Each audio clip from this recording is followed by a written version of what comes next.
आज राजू को घर आने में काफ़ी देर हो गई थी। रात के 8 बजे थे, जबकि वो 6 बजे घर आ जाते थे। थोड़ी देर के बाद किसी ने दरवाज़ा खटखटाया। दरवाज़ा खोला तो राजू बिना कुछ बोले गुस्से में घर में दाखिल हुए। तेवर देखकर मैं समझ गई कि जरूर कोई ऐसी बात हुई है जिसकी वजह से वो बहुत गुस्से में है। उनका रुख रेखा बेटी के कमरे की तरफ था। वहाँ रेखा को कमरे में न पाकर वो और भी गुस्सा हो गए। वो मुझ पर चिल्लाने लगे कि रेखा रात के इस समय कहाँ गई?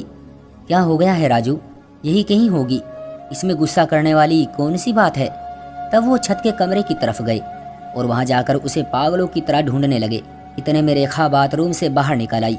रेखा को देखकर राजू का गुस्सा जैसे 7वें आसमान पर पहुंच गया।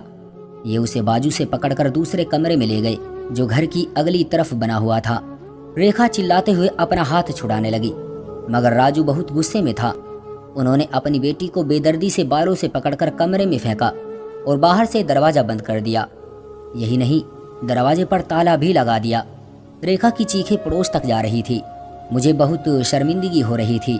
मैंने कहा, राजू ये आप क्या कर रहे हैं? जवान बेटी को कमरे में बंद करके आपको कौन सा सुकून मिल जाएगा? तुम चुप रहो, जिस बात की समझ ना हो उसमें नहीं बोलते। राजू अभी भी गुस्से में थे। खबरदार, अगर आइंदा तुमने उसे घर से बाहर निकलने की परमिशन दी, अब ये इसी कमरे में कैद रहेगी, ना बाहर जाएगी और ना ही उससे कोई मिलेगा। राजू के तेवर देखकर मैं भी डर सी गई। मुझे तो शक हो रहा था कि रेखा राजू की सगी बेटी है भी या नहीं।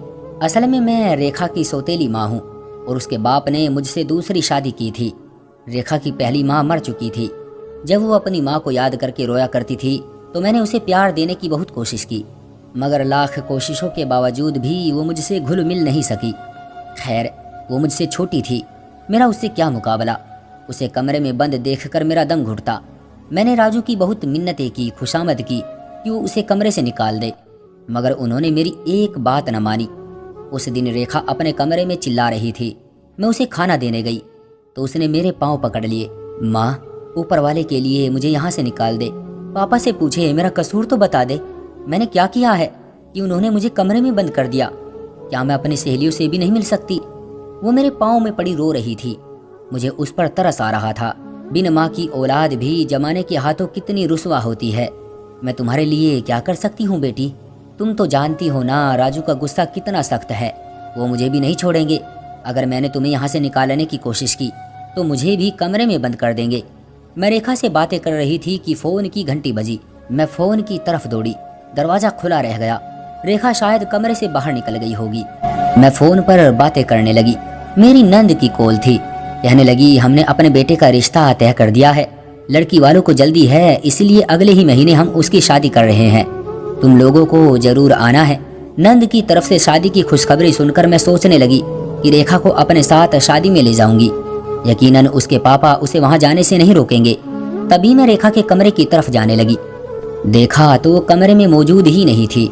मेरा दिल धक से रह गया। मैं भागती हुई उसके कमरे में गई तो देखा वो फर्श पर औंधे मुंह पड़ी रो रही थी, जबकि उसके हाथ में छोटा सा एक कागज का टुकड़ा मुड़ा पड़ा था। मैंने बड़ी मुश्किल से उसे वहां से उठाया, मगर रेखा अपने कमरे से निकलने को तैयार न हुई। आखिरकार मजबूर होकर बड़ी मुश्किल से मैंने उसके कमरे को ताला लगा दिया। रात को राजू घर आए। उन्होंने रेखा का पूछा तो मैंने बता दिया कि आज उसका कमरे के अंदर बहुत दम घुट रहा था, इसलिए मैंने उसे उसके कमरे में बंद रखा है। वो बोले ये वहां से निकलने ना पाए, बाहर की खिड़की को भी ताला लगा दो। मैं हरगिज बर्दाश्त नहीं करूंगा कि मेरी बेटी के बारे में कोई किसी भी तरह की बात करे। बेहतर होगा कि तुम उसे संभालो, वरना मुझसे किसी भी तरह की उम्मीद मत रखना। अपने पति की बात का मान भी रखना था और अपनी बेटी को इस जुल्म से भी बचाना था।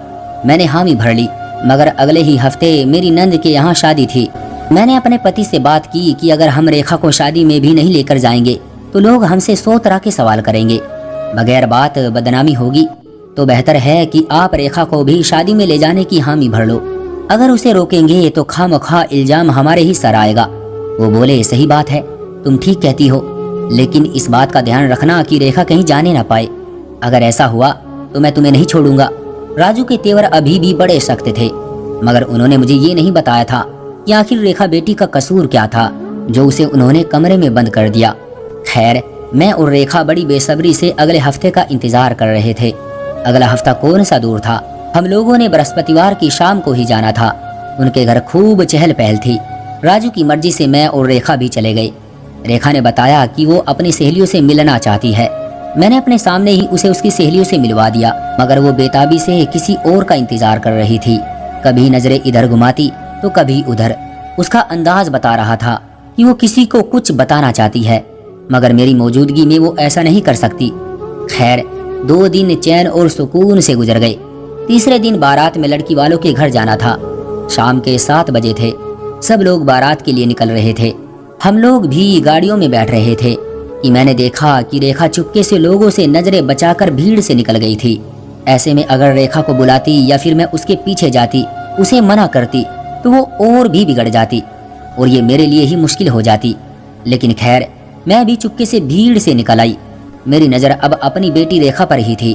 वो सड़क के दूसरी पार चली गई। रात के अंधेरे में न जाने वो किससे मिलने क्या करने जा रही थी, मगर प्यार मोहब्बत का किस्सा नहीं था। इतना तो मैं जरूर जानती थी, क्योंकि जिस हिसाब से वो परेशान होती थी और रोती थी, तो उस बात से लगता था कि वो किसी से डरी हुई थी या मुझसे कोई बात छुपा रही थी। खैर, मैं रेखा के पीछे पीछे चली गई। उसने सड़क पार की और दाएं बाएं देखकर आगे बढ़ने लगी। मैं भी देखना चाहती थी कि आखिर रेखा जाती कहाँ है। थोड़ा आगे चलकर वो एक पीसीओ में चली गई। वहां से उसने किसी को फोन किया और फिर पीसीओ के बाहर रुककर इंतजार करने लगी। तकरीबन 5 मिनट ही गुजरे होंगे कि एक बड़ी सी काले रंग की गाड़ी रेखा के सामने आकर रुकी। रेखा तुरंत उस गाड़ी में बैठ गई। तब मुझे एहसास हुआ कि मैंने बहुत देर कर दी। मैं गाड़ी के पीछे भागी, उसे आवाज दी, मगर उसने कोई ध्यान नहीं दिया। मुझे बहुत दुख और तकलीफ का एहसास हो रहा था और अपने पति का डर भी था कि अगर रेखा रात के इस समय कहीं गुम हो गई तो मेरी खैर नहीं। अचानक से उसी समय वहां से एक टैक्सी गुजरी। मैंने टैक्सी को रोक लिया और उसे उस गाड़ी के पीछे चलने का कहा। टैक्सी ड्राइवर ने ऐसा ही किया। सामने वाली गाड़ी चलती जा रही थी, यहाँ तक कि कार चलते चलते ऐसी जगह चली गई जहाँ पर शरीफ लोग नहीं जाते। मैं ये देखकर हैरान रह गई कि मेरी बेटी यानी कि राजू की बेटी ऐसा काम भी कर सकती है कि रात के अंधेरे में उस जगह आए जहाँ पर शरीफ लोग जाना तो दूर की बात, वहाँ का नाम लेना भी पसंद नहीं करते। मुझे हैरानी इस बात की थी कि मेरी बेटी वहाँ क्यों जा रही थी। टैक्सी वाला भी समझ गया था कि ये कौन सा इलाका है।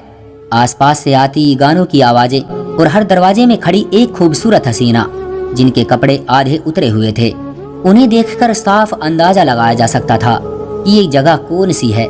टैक्सी वाला भी अब कुछ कुछ हिचकिचा रहा था।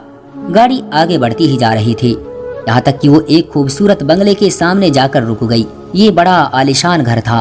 उसके आगे 2 सिक्योरिटी गार्ड भी थे और उस घर के सामने का माहौल बहुत ही अजीब लगा था। मैंने टैक्सी ड्राइवर से कहा कि मुझे थोड़ा आगे उतार दो।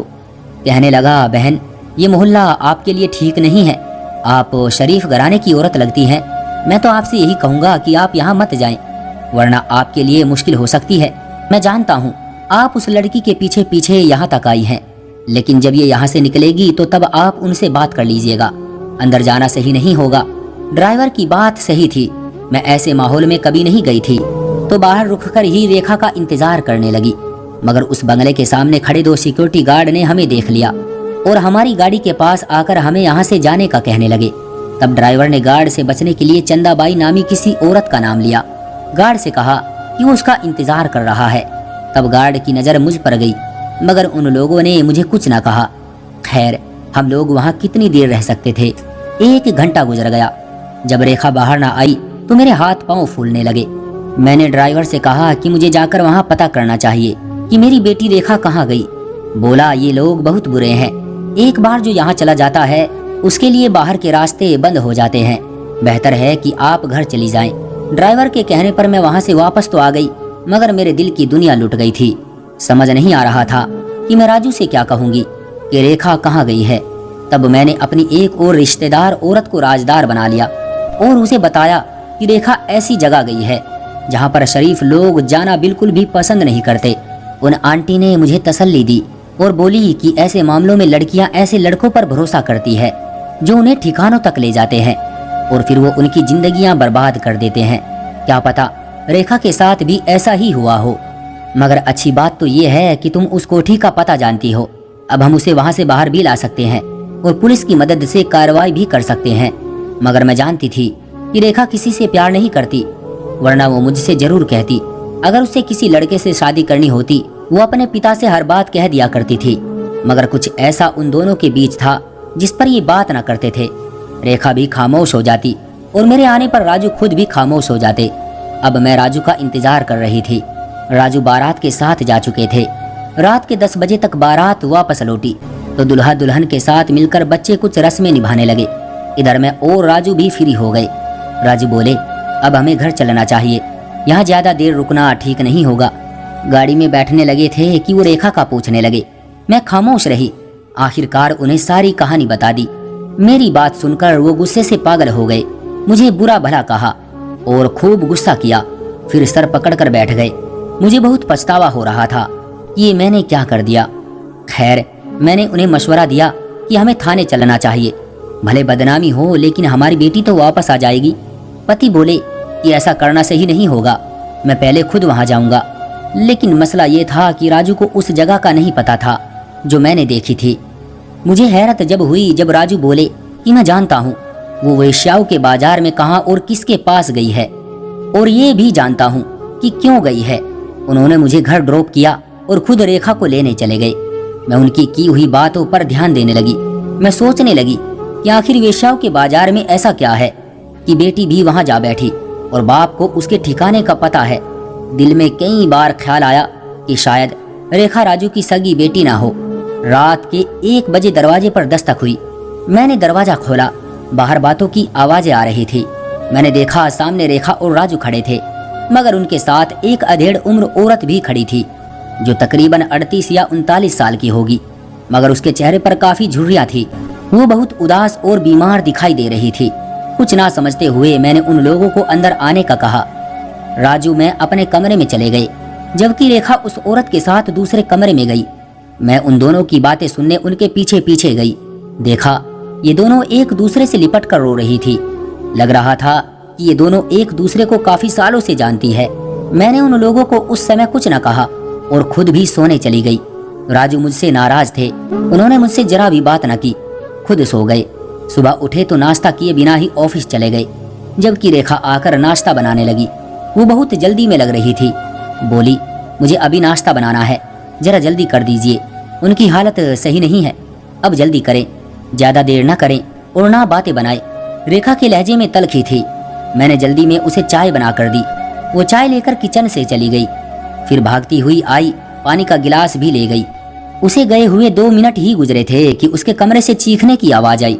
मैं भागती हुई गई तो देखा कि वो उस औरत के सीने पर सर रख कर रो रही थी, जबकि उस औरत का सर एक तरफ को ढलका पड़ा था और उसकी आंखें पथराई हुई थी, यानी कि वो अब इस दुनिया में नहीं रही थी। मैंने रेखा को बड़ी मुश्किल से संभाला। औरत का वजूद मुरझा गया था। लग रहा था उसकी जिंदगी की सांसें पूरी हो चुकी है। मैंने राजू को फोन करके उसे सब बता दिया। उन्होंने मुझे गुस्से से कहा, किसी को इस बारे में कुछ मत बताना और ना ही रेखा को चीखने चिल्लाने देना। मुझे हैरत हुई कि राजू इस औरत की मौत का सुनकर भी नॉर्मल है। बहरहाल मैंने रेखा को नॉर्मल रहने को कहा। थोड़ी देर बाद राजू आ गए। उनके साथ 2-3 लोग और थे। उन्होंने उस औरत को उठाया और राजू उस औरत को अपनी गाड़ी में डालकर कहीं ले गए। रेखा रोती रह गई। जब वो ना संभल रही थी तो राजू ने उसे कमरे में बंद कर दिया। मुझे रेखा पर बहुत तरस आ रहा था। लगता था कि उस औरत से रेखा का गहरा रिश्ता है। मेरा भी दिल अजीब सा हो रहा था। मेरी हालत ऐसी थी कि काटो तो जिस्म में लहू नहीं। 3 दिन से घर के हालात अजीब से थे। थोड़ी देर बाद आकर रेखा का दरवाजा खोला। वो मुझसे लिपटकर फूट फूट कर रोने लगी। मेरी बच्ची, क्या हुआ है? तुम और राजू मुझे कुछ भी नहीं बताते। बताओ तो सही, ये औरत कौन थी? तब रेखा ने मुझे रो रो कर बताया कि उस औरत से उसका गहरा रिश्ता था और ये कोई और नहीं बल्कि उसकी सगी माँ थी। ये सुनकर मेरे पांव तले से जमीन निकल गई कि राजू ने तो मुझसे कहा था कि उनकी पहली पत्नी ये दुनिया छोड़कर चली गई है। इस बात का मेरे दिल में बहुत दुख था कि राजू ने मुझसे झूठ कहा है। खैर, उस वक्त रेखा को तसल्ली देना ज्यादा जरूरी था। शाम तक वो संभल गई थी, मगर उसकी आंखों के नीचे रो रो कर डार्क सर्कल पड़ चुके थे। जब राजू आए तो मैंने उनसे पूछा कि आपने मुझसे इतनी बड़ी बात क्यों छुपाई? बोले, मैं छुपाना नहीं चाहता था, लेकिन मसला ये है कि मैं उस औरत से नफरत करता हूँ जिसने मेरी बेटी तक का ख्याल न किया और अपनी शादी के कुछ साल बाद ही वापस अपने कोठे पर चली गई।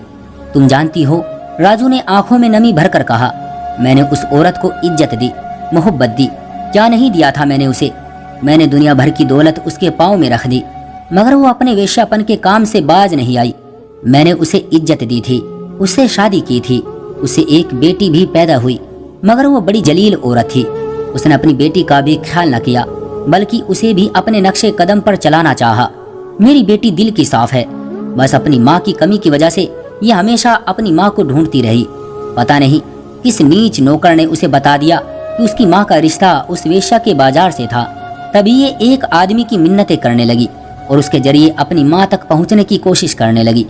आखिरकार एक दिन उसे किसी ने बता ही दिया कि उसकी माँ फला जगह रहती है। ये उससे मिलने वहाँ चली गई। ऊपर वाले का शुक्र है कि तुमने बता दिया। जब मैं वहाँ पहुँचा तो उस समय रेखा अपनी माँ से मिलकर रो रही थी। मैं उसे जबरदस्ती वहाँ से लाया, वो वहाँ से नहीं आ रही थी, तो इस नीच औरत को भी साथ ले आया जिसने हम दोनों बाप बेटी को बर्बाद किया था। मैं समझता हूँ कि उस औरत की यही सजा थी। ऊपर वाला जाने ये किस मर्ज से पीड़ित थी जो एक ही दिन में उसकी मौत हो गई। अब मैं रेखा के मुंह से उस औरत का नाम तक भी नहीं सुनना चाहता और ये जिम्मेदारी तुम्हारी है। राजू ने ये कहकर मेरे कांधों पर बहुत बड़ा बोझ रख दिया और मैं आज भी इसी उलझन में हूँ कि अपनी बेटी के दिल में अपनी जगह कैसे बनाऊं। अब आप ही मुझे बताएं, मुझे अपनी बेटी के लिए क्या करना चाहिए। उसके दिल में तो अपनी माँ की मोहब्बत मौजूद है, मुझे वो अपना दुश्मन समझती है, मगर मैं उसके लिए दिन रात परेशान हूँ और उसके लिए प्रार्थना भी करती हूँ। तो दोस्तों, ये थी हमारी आज की कहानी। आपका क्या कहना है इस कहानी के बारे में? कमेंट करके हमें जरूर बताएं। वीडियो को लाइक कर दीजिए और इसी तरह की कहानियां लगातार देखने के लिए चैनल को सब्सक्राइब करके घंटी को दबाकर